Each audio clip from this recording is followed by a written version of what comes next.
But something interesting happened in 1978. My mother, who was working at a mathematician, by the way, here's some early pictures. My mother gets this very interesting note on a newspaper clipping. And the newspaper clipping, it says, Mina, I thought you would be interested. My mom's name was Meenakshi. And it's a New York University invites high school students. And what this article was, a friend of my mother's in New York had seen this article in the local newspaper that a professor at New York University was going to invite 40 students. This is in 1978, okay? When computers would fill all of, my entire home, one computer, okay? And it had 100,000 times less power than this computer, okay? On your iPhone. And he was going to invite students. His name was Henry Mullish. And he was going to invite, he was a professor. He had a vision, though. He had a vision. He realized that the future was going to be software engineering. People would be one day writing software programs on these things called computers. And you would need a new profession called software engineering, computer programmers. There weren't that many around in those days. Who used computers?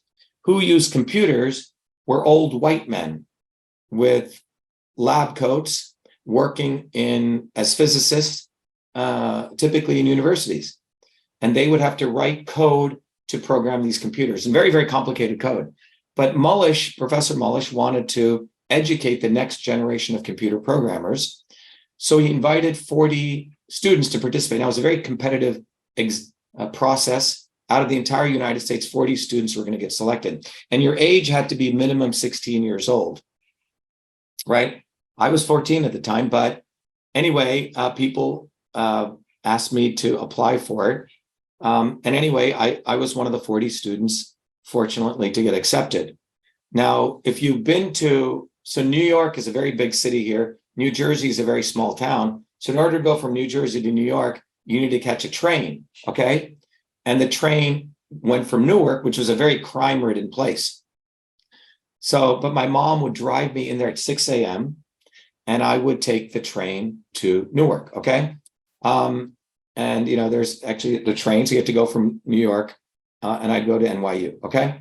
And why do I share that? The reason is, in the United States now, parents are afraid to even let their kids outside, okay? So I would take literally an hour train ride into New York City alone, and you would literally see crime and people try to sell you drugs. This is in the heart of Washington Square. And then I would go at 8 a.m. You get there at 7, 8 a.m. The lecture hall was taught by the best professors at the time, right? And graduate students at NYU. And it was the Corinth Institute of Mathematical Sciences in these lecture halls. And I graduated number 1 out of those 40 kids. All right. And that was on August 11th, 1978. So I finished that very intensive. And to tell you how intensive this was, it was basically 7 or 8 different engineering programs that they used to teach at the graduate school, taught in this immersion for almost like a Navy SEAL type program.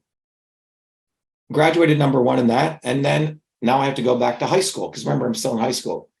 And something interesting happens. One of the high school teachers, very nice woman, she just passed away recently. Her name was Stella Alexiak. She said, wow, this kid is really smart. He doesn't have any more mathematics courses. We need to motivate him and support him in independent study. I had made connections with a professor who was in Newark, New Jersey, Newark, again, which is another very, very poor city in the United States. But in Newark, New Jersey, was a small medical college. And this guy, Dr. Michelson, worked in that medical college.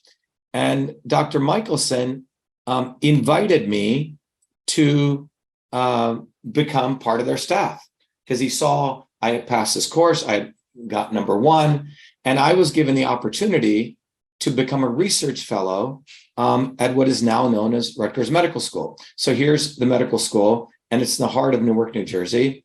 And I get to become a research fellow, student research fellow, actually a research fellow. Now, the agreement was that I would be treated as an equal,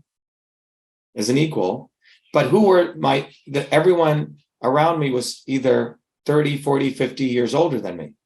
People were 60 years old, scientists, 50 years old, 40. So I was a 14-year-old kid. So as a 14-year-old kid, they accepted me. There was no caste system in that environment. It was based on meritocracy. They gave me a desk. They gave me access to the computers. And I was given the opportunity initially.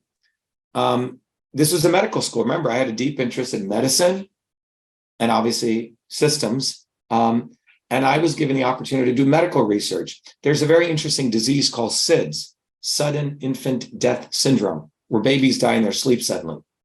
And so this hospital had some of the best data on babies and their sleep patterns. And what you call today AI, I was working on these algorithms back in 1978. And I had created a methodology to look at the sleep patterns. And we also had the data when the babies would stop breathing. And could we associate this pattern with this pattern? Okay, like my grandmother would look at the face and associate with the disease. So I ended up writing the code for that. In fact, published that before I came to MIT in a scientific paper, which I got to present in Finland. But while I was working at that place, because I proved myself, I was given another interesting opportunity.